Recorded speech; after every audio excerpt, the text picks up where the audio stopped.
From 1970 to 1977, Mr. Lord accompanied the various presidents and Dr. Kissinger on many major trips abroad.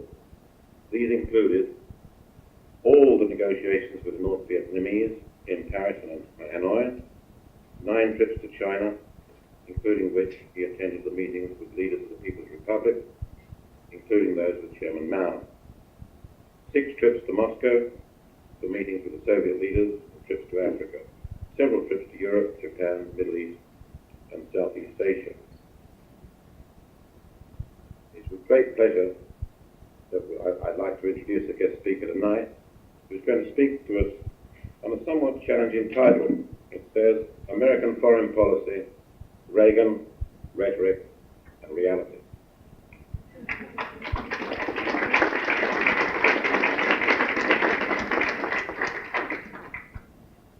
Thank you very much, Mr. Chairman.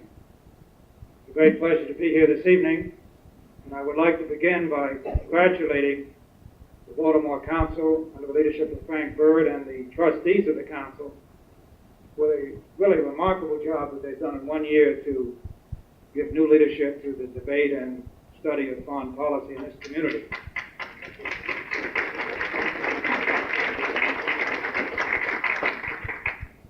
I've been extremely impressed with the list of speakers that you have arranged to have here, with the probable exception of this evening, and the growing membership. So it is a great pleasure to be here with you this evening. I would like to try to give you a general survey of the Reagan foreign policy in its first year, and then leave plenty of time for your questions so we can have a good exchange.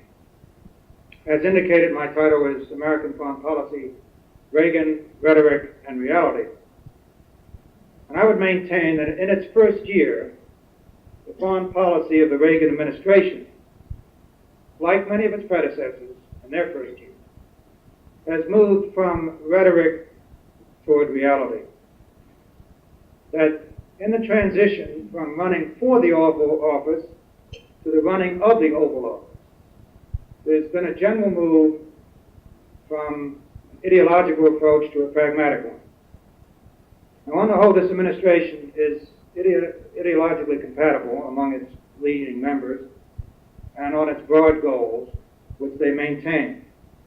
But there is some disagreement among what I would call people on the right in this administration and people in the center right with regard to specific policies to pursue some of those goals. And this, in turn, these differences have been exacerbated by a president who's been inexperienced in foreign policy, by the concentration on the domestic economy, and by faulty machinery for the conduct of foreign policy. During 1981, the first year, I would maintain that the general trend of the policies of this administration have been from the right toward the center. We have seen the dropping, or at least the muting, of such concepts as strategic superiority or strategic consensus in the Middle East, the downgrading of arms control and the upgrading of Taiwan, or the concept of going to the source in Central America and Cuba to root out the problems. And we've seen at the same time a strengthening of the position of Al Haig and the State Department, which basically represents the center-right dimension in this administration. Now, I want to underline at the outset, however, that the events in Poland since December represent a wild card, both for this general trend that I've alleged and for the position of Haig in terms of power and influence. I'm not critical of the changes in this administration. Indeed, in substantive terms, I approve of most of them. And also, each administration has to adjust its preconceptions that it comes into office with to international realities that it must deal with. Although this process every 4 years has to be unsettling for our friends and our adversaries alike around the globe. In fact, the Carter administration was a prime example of this. They came in office, for example, saying that they were going to go for deep reductions on strategic arms. Then they backed off and went for levels that President Ford had negotiated at Vladivostok a year or two before. In the early part of the Carter administration, there was really a neglect of China and of Asia in general. But then as they moved through the period of office, there was a normalization with China and continuity from the Nixon and Ford administration. And the Carter administration came in office saying they were going to go for a comprehensive settlement in the Middle East. But after a year or two, they went back to the step-by-step diplomacy of Kissinger. And finally, in its last 2 years, Iranian taunts and Russian tanks led to a real hardening of the Carter foreign policy across the board. Now, against this backdrop, let me briefly sketch the trend in this administration's first year, a few key issues to illustrate this trend, and then some decision points that I see coming up in the next few months that will be crucial. In our questions and answers, we can get into more depth in some of these issues. As I've mentioned, I think there is a general unity in this administration on priorities and overall objectives in foreign policy. They agree that the domestic economy is the #1 priority and that this in turn is important for our foreign policy.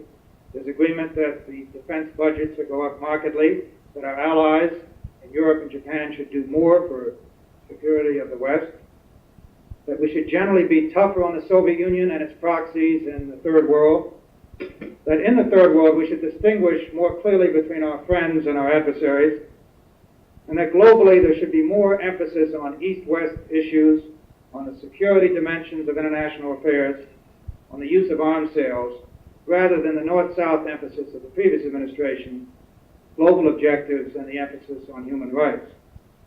And generally this administration is unified that its posture should be of an America that's less apologetic and more assertive around the world. But as in any administration, there are different points of view. In oversimplified terms, you have a camp in this administration on the right, consisting of most people in the Defense Department, the NSC, and White House officials, and conservative senators, including people like Jesse Helms. Then you have a camp that I would roughly call the center right, led by Haig and the State Department, consisting also of the Vice President, and moderate senators like Baker and Percy. Now, Reagan is in the process, and has been, of choosing on various issues between these camps. His heart, his instincts, and his orientation up until January 1981 was more toward the far right. His head and the realities of the Oval Office in the world are tugging him toward the center right. And perhaps this tension would be manageable, probably would be, if he himself had brought more experience to the office, and if the machinery that he put in place in the beginning was smoother. But there was much tension and confusion in our foreign policy during 1981 because, among other reasons, the system for conducting foreign policy was faulty, and this in turn harmed our foreign policy in certain areas, even as we had, I think, some successes in others. Just a word on the foreign policy machinery, because it is important. Since World War II, there's been roughly 2 models for conducting foreign policy. Neither one is necessarily the correct one. It depends on the style and the inclinations of the man in the White House. One model is the Truman, the Eisenhower, and the Ford model of a president who makes the strategic choices on foreign policy, but doesn't try to get into day-to-day conduct of international affairs and delegates that essentially to a strong Secretary of State like Acheson or Dulles or Kissinger. The other model is one where the president is heavily involved, even on a daily basis, in foreign policy. And in order to do this, he needs a strong NSC advisor, NSC staff. And here you have the models of Kennedy and Bundy, Nixon and Kissinger, and Carter and Brzezinski. Now, this administration really hasn't followed either pattern, at least up until the last month or two, with an early emphasis on the cabinet having power, a downgrading of the NSC, the involvement of White House officials on the domestic side in foreign policy, the fact that Richard Allen, the NSC advisor, had to report through Meese to the president. And this led to some confusion. Haig was clearly the most experienced, but he had no personal relationship with the president, and he made some uncharacteristic blunders that I'm sure you're familiar with in terms of public relations. Secretary Weinberger, in addition to worrying about the defense budget, was getting involved in issues like Europe and the Middle East. The White House staff, I think, is extremely able, but they've had little experience in foreign policy. And there was no one really with a weak NSC and this other situation that I've described, no one really to coordinate any differences, say, between state and defense departments. And therefore, you had some mixed signals on various areas like our relationships with Europe, arms control policy, our policy toward China, the Middle East, and Central America. Well, let's take some of these issues and let me try to explore, by using these examples, the relationship between the rhetoric and the reality of this administration. First issue is defense. Now, this is one issue where the actions of this administration have closely matched its pronouncements from the very beginning. The President, despite severe economic pressures, has maintained huge increases in the defense budget, about 18% in the next one and 8% in the out years. And the administration is truly united on this issue, at least on the foreign policy side. Some of the domestic advisors, like Stockman and others, would have the defense budget cut. But even in this area, the early rhetoric about American superiority in arms has given way to phrases like a margin of safety or equivalence. And on the MX decision, for example, they did not fix the alleged vulnerability of our land-based missiles.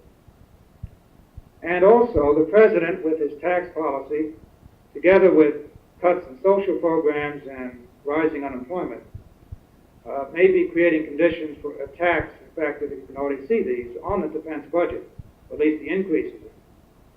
And these are coming not only from liberals, but constituencies that have traditionally supported a strong defense, like some conservative senators, Wall Street, and the labor movement, who are worried about these deficits and about these social cuts. And the administration is vulnerable in these attacks on the defense budget because it does not have, in my view, a clear defense strategy yet for what we're going to use these forces for, and a sense of priorities. And debates on these priorities and strategies are going to surface in the administration between those in the State Department who think it's important, above all, to have forces necessary to defend Europe and to deploy in the Persian Gulf area, and some of those in defense who are stressing a maritime strategy and 600-ship Navy rather than theater defenses. Second issue is relations with the Soviet Union. Until December 13, 1981, I would maintain here that the administration clearly moved in the course of 1981 from the right toward the center. We saw a movement away in the early months of rhetoric about liars and cheaters in Moscow to messages being passed back and forth between Reagan and Brezhnev. We saw a movement from a refusal to consider really any arms control efforts or even communications with the Soviet Union until we had built up our defenses and the Soviets began behaving around the world.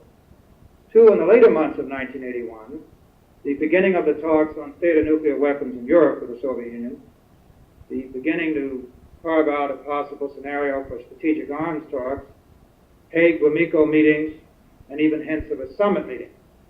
And of course, the November speech of the President with his zero option for theater weapons and other arms control initiatives. So here was the clear trend, as I say, up until December. And then the imposition of martial law in Poland has slowed down this process. And we're in a fluid situation. But even despite that imposition of martial law and events there, you see the United States and the Soviets still trading publicly as well as privately proposals for theater weapons in Europe to try to influence European public opinion, among other things. You see Hague going ahead with his meeting with Gromyko recently and talking about strategic arms talks in the future, although without setting a date. You see Hague and Helsinki now, and you've seen graduated rather than very strong sanctions against the Soviet Union and Poland, and just recently a paying off of the Polish debt by the U.S. government. Third issue is Western Europe. And the issues I've just referred to, the Soviet Union, of course, linked closely to Allied relations. And again, I would maintain there's been a general trend in this administration from the right to the center right on these issues. Some early instincts toward frontal pressures on our allies or unilateral U.S. actions gave way in 1981 to more sensitivity to European domestic concerns more consultations with our allies, more unified positions. And thus, in the early months, you saw ignoring of arms control, talk of limited nuclear war, this decision on producing the neutron bomb, giving way to the November speech that I've mentioned, and a rather slow, graduated response on Poland. Now, Poland, in turn, is crystallizing a rumbling on the right against the Europeans and the Japanese, their defense performance, their relationships with communist countries, and there's also a rumbling about their Middle East and Central American and Third World postures. And so you're seeing in certain quarters a revival of sentiment for a Mansfield Amendment to withdraw American troops from Europe. And this is related to this maritime strategy in the Pentagon that I've mentioned, of putting our emphasis on naval capability rather than onshore theater capability. There's an instinct in certain quarters toward a unilateral American nationalism. And this would be translated in specific policies to going ahead with strong sanctions in the Polish situation, including deporting Polish debts, even though this hurts Europe primarily, stopping the pipeline deal, breaking off arms control talks. Now, frankly, I share considerable frustration with the Europeans in particular. I do think their performance has been ragged. But we Americans tend to forget that during the many years of the Vietnam War, Europe was spending a good deal more on our common defense than the United States was. We tend to forget that we don't have a draft, and many European countries do.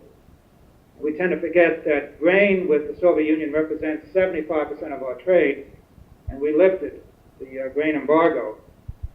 For an administration that is tough with Moscow, I would submit that is the single biggest foreign policy mistake that they've made so far.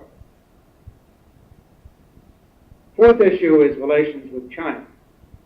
Again, I think rhetoric has given way to reality, and I approve in this case, as in many of the other cases that I've cited. The early indications of upgrading our official relationship with Taiwan has given way gradually to essential continuity of policy of the three previous presidents, and essentially a one-China approach. And recently the administration has backed off from selling advanced FX fighter aircraft to Taiwan. So after some hesitation, which in turn has caused some strains with Peking, one sees essential continuity in our China policy, with a feeling that the anti-Soviet dimension of China is more important than the anti-communist dimension of Taiwan. Although, and here I do agree as well, this administration recognizes the need to protect de facto both the security and the prosperity of Taiwan, including continuing arms sales. The fifth issue I'd like to touch on is the Middle East. And here really labels don't apply. You can't really divide the Reagan administration into the far right and center right camps. And I do think the administration has been particularly erratic and confused in its policy in this area. The plan at the beginning was to emphasize a strategic consensus of anti-Soviet forces in the area and downplay the Arab-Israeli dimension, at least until April, when the Labor government would win and move Reagan out of office. The stress was on forming a common front against the Soviet threat, putting flesh on the bones of the Carter Doctrine to defend the Persian Gulf and oil, and therefore you saw the AWACS, arms sales, etc. Now, there are two problems with this approach. First, many of the nations in the area, the Arab nations, are greatly concerned with the Israeli-Arab dimension of the Middle East and the Palestine question, or at least they say so for domestic reasons. And they were reluctant to join in this strategic consensus or to afford us bases, especially if Israel is part of this axis. Secondly, of course, Reagan won. And he has been provocative on every front. The West Bank, the Golan Heights, Lebanon, and Iraq. I personally think he's a disaster for Israel. And I'm a great supporter and fan of Israel, and I think he has harmed its national interest. In any event, this administration did pay somewhat belated attention to the Camp David process and the autonomy talks, and Secretary Haig went out to the region. But I'm afraid it was a little bit too little and too late, although it would have been very difficult in any event.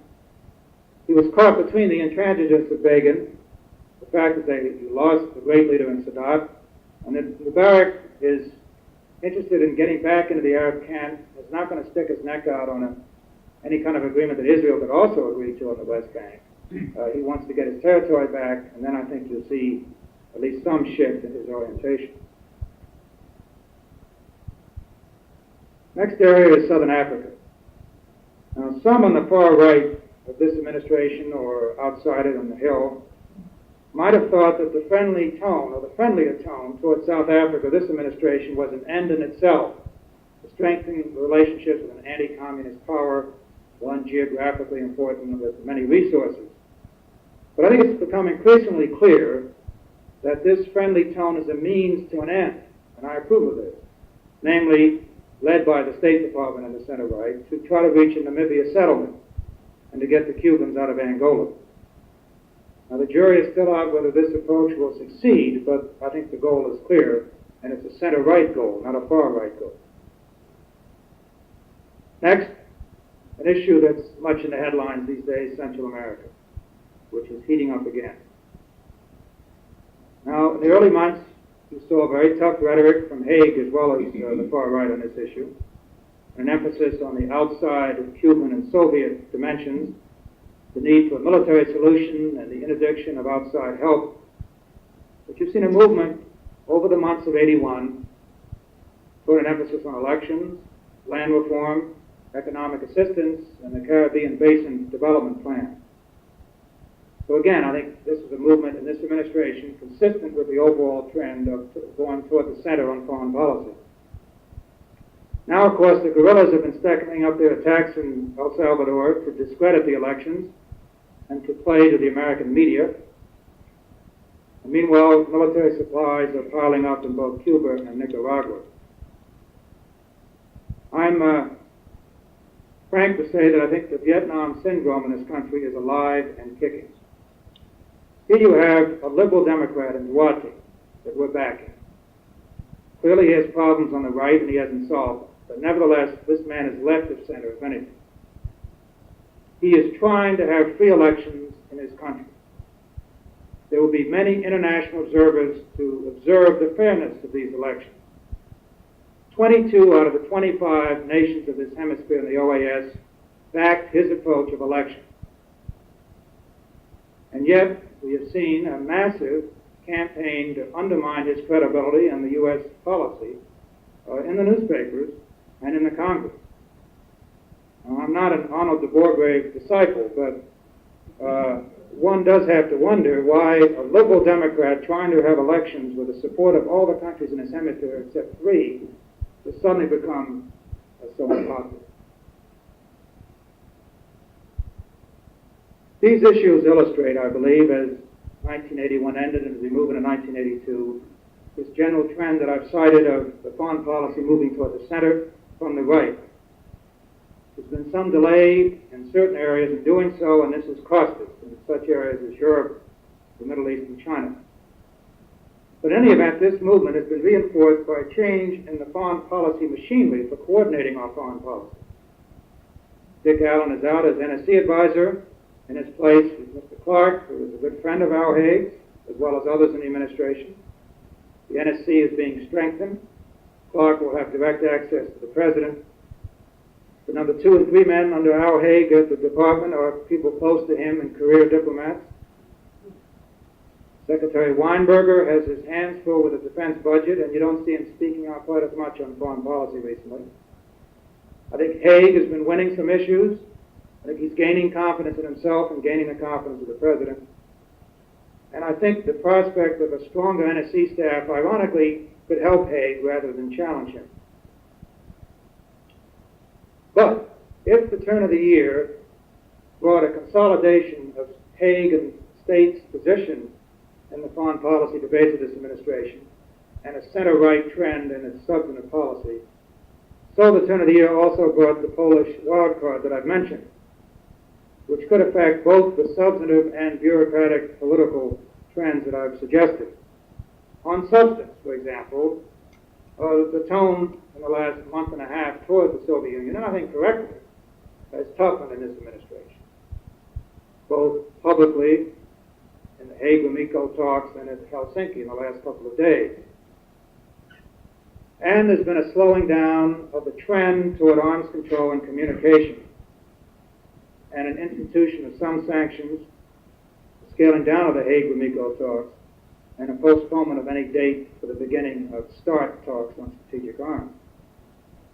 So Poland's having an effect on the trend that I've cited as the main theme of this talk. And it's also potentially going to have an effect on the bureaucratic politics that I've discussed. As I've mentioned, the Polish situation, plus the State Department emphasis on maintaining unity with our allies and a graduated response to the Polish situation, and the paying off of the debts that I've mentioned, is stirring up a reaction on the right side of the Republican Party, among neoconservative Jackson-type Democrats, among many columnists and senators and conservatives within the administration as well as outside it, against a reaction against both the substantive trends I've described and against Hague and the State Department career people that are working with him. And you will have noticed in the last week or two that Secretary Weinberger is beginning to stake out some tougher positions to the right of Hague, at least in the Polish question. Thus, Secretary of State and his department are going to have to watch their right flank, and the general substantive trend toward the center could be halted, at least in some areas of foreign policy. Much more important than these considerations, of course, is the fact that Poland could represent a real watershed in the history of Europe, both in East Europe and West Europe. We could be witnessing the beginning of the disintegration of the Soviet Empire in Eastern Europe, and at the same time, the ragged Western response highlights the growing strains in the alliance of recent years on many issues, and thus we could be witnessing the beginning of the disintegration of NATO as well. Now, whether these two trends occur, how they interact, and what sequence they follow represent the most important historical questions and phenomena now occurring in the world, in my opinion. Let me touch on a few key decision points that are coming up in 1982. As in every administration, the second year will be decisive, and there will be critical crossroads. The honeymoon's over, and general policies must be translated into specific actions, and hard choices must be made. Let me tick off a few of these in the areas that I've already covered in 1981. On defense, first of all, there's clearly a domestic economic squeeze now with the recession, with social cuts and big deficits, and with congressional elections looming up again. So the first choice on defense will be whether Reagan and the administration will be able to insulate the defense budget from cuts generally to narrow the deficits, or whether they'll have to cut into the defense budget increases and slow down the strengthening of our defense. The second choice, assuming some cuts will have to be made, will be the selection of priorities within the budget. And if not this year, this will probably have to occur in future years. And therefore, there will be decisions about priorities of strategic weapons versus conventional weapons, of spending your money on hardware or spending it on the readiness of your existing forces, of a strategy, as I suggested before, of making sure we can defend Europe and deploy to the Persian Gulf versus a maritime strategy. Second area that you see some critical decision points is East-West relations, and this largely hinges, of course, on events in Poland. If the Soviets invade, then you'll see fairly clear-cut decisions for us and even for our more faint-hearted allies, both on political and economic grounds. But if the present situation of martial law continues, and if it continues to snuff out the progress that was made in the previous year in Poland, then a whole range of tough decisions will come before the administration against the backdrop of rising domestic pressures for tougher action. So there'll be choices on arms control, whether to continue it or not, on political communications. Do you go to a place like Helsinki? Do you meet in a place like Geneva in order to make your point, make a public relations exercise, convey your intentions to the Soviets in private, or do you break off talks for symbolic reasons? And of course, in the whole economic area, the question of sanctions, Polish debts, European pipeline defaulting, etc. The basic tactical choice would be in trying to influence events in Poland. As you structure your policy toward Moscow and Warsaw, do you apply just sticks, or do you apply sticks and carrots? Namely, do you say, if you restore some of the freedoms, we will not only stop the sanctions, but try to come to your economic help? Or do you just apply pressure? That's the kind of basic strategic debate that will take place. Third area of critical decision points in the coming year will be in relations with our allies. And Poland, of course, underlines the crucial choice that this country faces in this respect. Do we, on the one hand, put a high premium on maintaining Allied unity, even if the overall Western response to the Soviet Union and Poland is weaker? Or do we decide that we can no longer paper over our differences with our friends, and we've got to bring these differences to a head? We cannot afford the Western response to be linked to the lowest common denominator. And there are many other issues that are producing strains with our allies beyond European issues. There's the Middle East, Central America, and economic strains with both Europe and Japan. And some of the key events that are coming up include the Party Congress for Chancellor Schmidt in Germany this spring, when they'll be debating the state of nuclear weapons, and Reagan's trip to Europe in June, where he'll first meet with the Seven Nations Summit group, and then with the heads of state of NATO. Next area is China. We've seen a cooling of Peking's attitude toward the U.S. and the debate over the sales of arms to Taiwan, and Peking's pressure on this issue, on the fact that Peking refuses to condemn the Soviets for what's happening in Poland. The Chinese aren't very anxious for free labor unions in China. The fact that they've increased trade with Poland, just in the last week or so, they've agreed to increase trade with Poland 30%. And the fact that Chinese generally now are beginning to play more to the third world rather than strictly to the United States. I don't want to overemphasize this. Basic orientation is the same, but there have been some tensions creeping into our relationship. And so the basic choice of this administration is have to be, to what extent we're going to be allowed to be pressured by Peking on such issues of arms sales to Taiwan, whether we should set a date for the ending of those. I don't think we should, in my view, but they would press hard for that. And to what extent we have to be sensitive to Peking's concerns, and they have legitimate concerns in these areas, and with the need to maintain a global front to balance the Soviet Union. The Middle East will be another place where there will be tough decisions in the coming year. In April, Egypt gets the Sinai back from Israel, and this will, in turn, will release Mubarak to make more decisive overtures to get back in the Arab camp, and perhaps overtures toward Moscow as well. So there's no movement on the West Bank now seems likely. We're going to see, I think, continued Israeli intransigence and possibly even an Israeli move on Lebanon. So the choice for the Reagan administration will be to let the West Bank and Palestinian issues simmer, with the result that I think its efforts to build a strategic consensus will be seriously hampered, and there'll be continuing strains not only with Arab countries but with our allies. Or do we pressure Israel for what we honestly believe will be in its own good as well as our national interest, but with the obvious domestic reactions that we will encounter heightened by the fact this is a congressional election year. Briefly on South Africa, I think it's imperative that a Namibian settlement be reached this year. If South Africa drags its feet, and there's no reason to believe that at this point, they seem to be coming along with the package that's being put together, but if it does, then the question is, how much pressure do we apply on her? Then there's Central America and the Caribbean. there's now a good chance that the elections there and the efforts against the guerrillas and the economic reforms will not lead to early stability in El Salvador. And there is a continuing military buildup in Nicaragua and Cuba. And events could spill over elsewhere. There's already great violence in Guatemala, for example.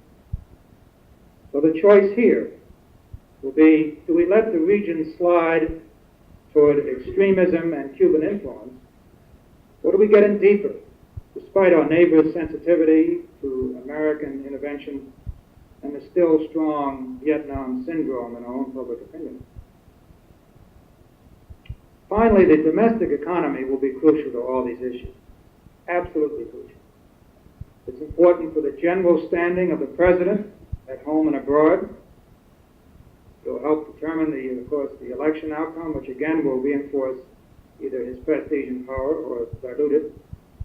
It's crucial for the defense budget for reasons I've indicated, and the mood of Americans to sustain heavy defense increases when there's recession and unemployment at home. It will affect our economic strategy toward the East. It will affect our economic link with China. It will affect our trade and the general political atmosphere with Europe and Japan. And it will be important, the health of our economy, for our ability to aid third world nations and to open up our markets to their exports. And then finally on the bureaucratic machinery that I've touched on. 1982 will determine whether a stronger NSC operation staff will lead to a firm coordinating mechanism which actually helps Hague and the State Department and accentuates the trend towards center-right as opposed to far-right policies, or whether this NSC will become a new power center in its own right, and that in alliance with other conservatives in and outside the government, it will seek to isolate State Department and Secretary Hague. In conclusion, 1982, the Chinese Year of the Dog, will be a year when Reagan, rhetoric, and realities are sorted out in definitive fashion for the remainder of this four-year term.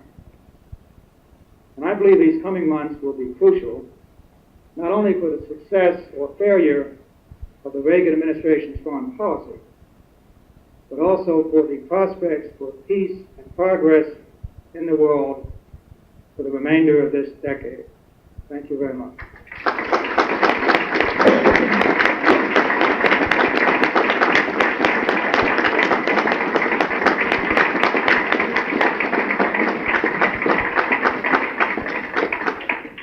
Well, Mr. Lord is very happy to answer your questions. In fact, he's really rather eager to do so. He told me earlier that he really prefers answering questions to making speeches. That depends heavily on what the questions are. But I'd first like to make a quick announcement. I just got some sign language from my brother that St. Timothy's beat Bryn Mawr in basketball this afternoon. These kind of cosmic questions are much more important than what we're discussing. I'll make some enemies in the audience, but yes. Two questions, both of which are really complementary to your very stimulating message. One is, what is the United States foreign policy in relation to other nations to this? The second question is, which I said before, Stanley Cardinal reminds us today that Albert Einstein denounced the atomic bomb. President Eisenhower warned us of the military-industrial complex. Admiral Eisenhower, retiring at the age of 82, declared that he is not proud of the part he played in putting to sea world's mightiest nuclear submarine. Do you think so? Having been practitioner as well as thinker. In this we hope that in course of time wisdom may begin to dawn upon the world of the people before the end not happen. Well, those are two very broad questions that I can't do justice to this evening, but let me try to answer each one briefly if I could. I wasn't able to cover all areas in my opening remarks, and of course, South Asia is extremely important part of the world. I think you asked what the administration's policy is on that. I think there's been a considerable preoccupation, and correctly so in my view, with the Afghanistan situation, where the Soviets continue to occupy after 2 years. And this has led in turn to an upgrading of the relationship and the selling of arms to Pakistan. And whenever this happens, this creates tensions with India. And I would think, and I would hope the administration would also like to have good relationships with India as well. But I'm frankly disappointed in the Indian reaction to certain events, such as the invasion of Afghanistan and the takeover of Cambodia by the Vietnamese. And I think this administration is somewhat frustrated as well. Nevertheless, India is a major power in the subcontinent. It's a democracy, the largest in the world, and it's one where we have a clear interest in maintaining good relations. So I would hope that they would be able to forge better relations with India as well as Pakistan, which is already happening. And I think the recent signs of possible India-Pakistan rapprochement, and perhaps even Chinese-Indian rapprochement, might make this task easier.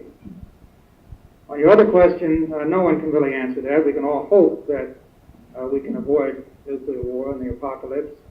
No one likes nuclear weapons, including those who help to create them. Ideally, one would see a world where the levels of armaments and the spread of nuclear weapons stops and is reversed. I would be kidding you, and I would be Pollyannish if I thought this was going to happen in the near future. There's been an upsurge of anti-nuclear sentiment in Europe underlining this issue, and I think it's too facile to dismiss this as strictly anti-Americanism or strictly unilateral disarmament. There's a genuine concern among the people there, not just the young people, that they might be at a battleground if the war broke out. There are some elements that are anti-American. There are some elements that are related to other issues like the environment or peaceful uses of nuclear weapons, nuclear power. But it does reflect this concern of the use of nuclear weapons. To me, the best answer to that would be, if people are worried about nuclear weapons, would be for Europe in particular to do more in conventional defenses so we wouldn't have to rely so much on nuclear weapons. But I'm afraid this is not going to happen. It's very expensive, and they have their own domestic economic trade-offs. We're going to need nuclear weapons for the foreseeable future. I hope we can have arms control to limit and make more stable the nuclear arms race, and I hope over time we can reduce them. But as long as there's a conventional imbalance with the Soviet Union, as long as they have relentlessly built up their own military machine, as long as they participate in events like Afghanistan and Poland, we have to maintain a strong Western defense, which includes nuclear weapons. But I would hope over time that we can reduce them and rely more on conventional forces. And I myself have put our emphasis overall in our present defense budgets on conventional forces rather than strategic forces, although I do think we need to move on both. Yes.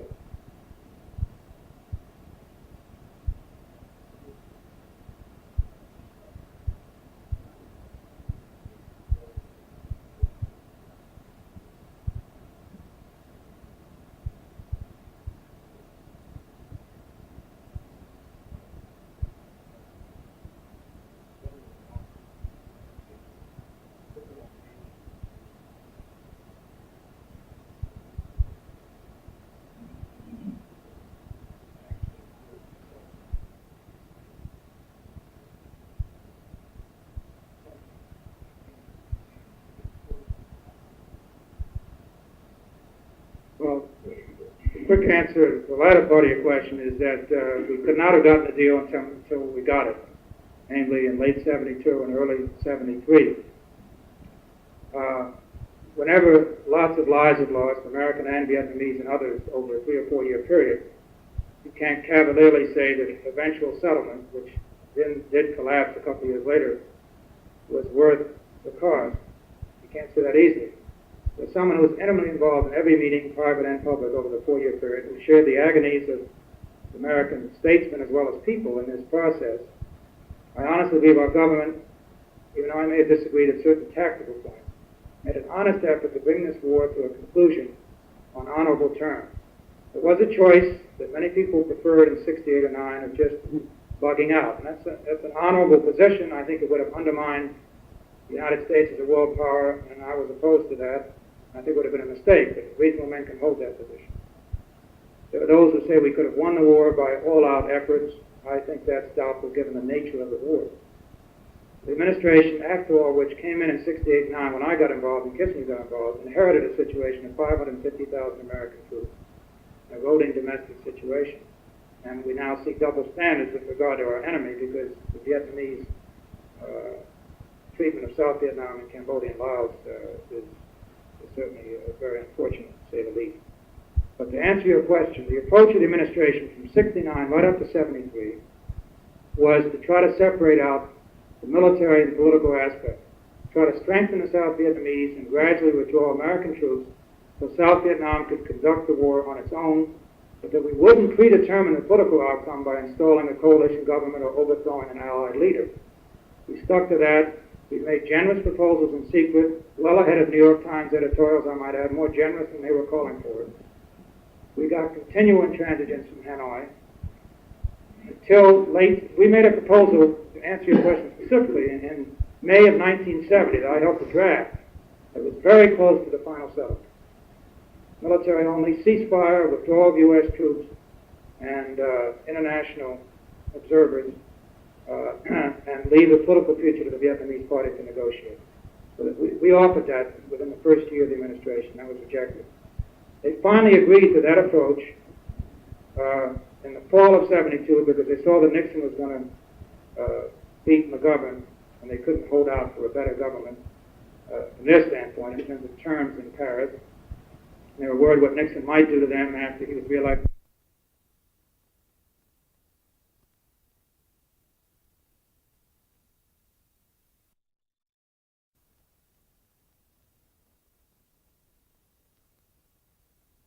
Nauseating to see these one-sided resolutions and the double standards apply.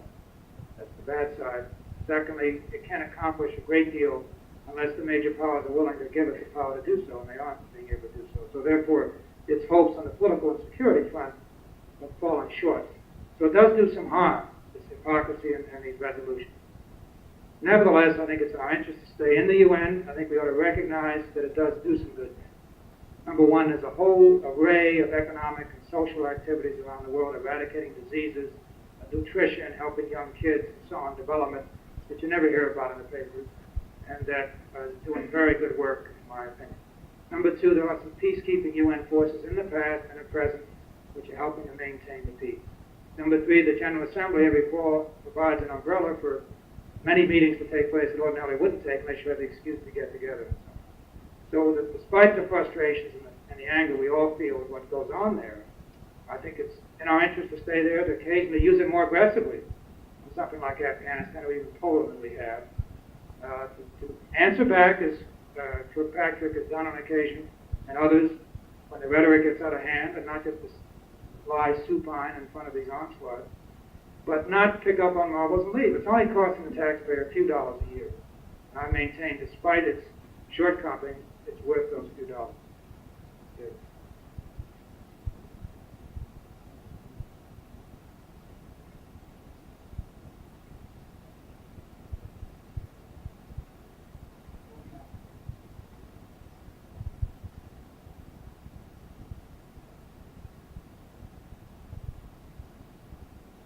Well, that's again a complex issue, the defense budget. My own view would have been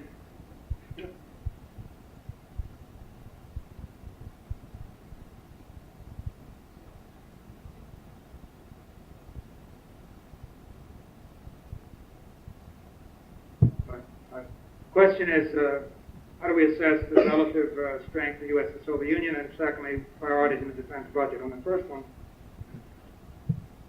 you can get arguments about rubles versus dollars and what's in the defense budget, what's hidden, and so on. But the basic fact is that there may be disagreements at the margin among experts and among liberals and conservatives and hawks and doves about precisely how much the Soviets are spending.